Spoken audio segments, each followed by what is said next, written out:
সালাতে দোয়া কবুল হয়। সালাতে দোয়া কবুলের তিন জায়গা।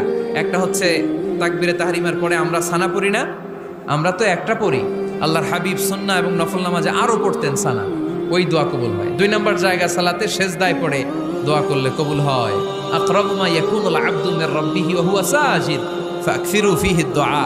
বান্দা যখন সেজদায় লুটিয়ে পড়ে, বান্দা আল্লাহর সবচেয়ে কাছে চলে যায়। তা কিন্তু বিশ্বনবী বলে, সেজদাটা তোমার রবের কুদরতি পায়ের উপরে পড়েছে। সেজদায় পড়ে দোয়া করেন। সালাম ফিরানোর আগে বিশ্বনবী দোয়া করতেন, লা ইউসাল্লিমান্না আহাদুকুম হাত্তা ইয়াতাআওয়াযা মিন আরবাআ।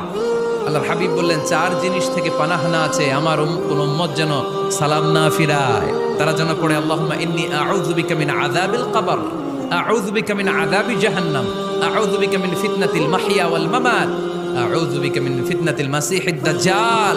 আল্লাহ কবরের আযাব থেকে বাঁচাও, আল্লাহ জাহান্নামের আগুন থেকে বাঁচাও, আল্লাহ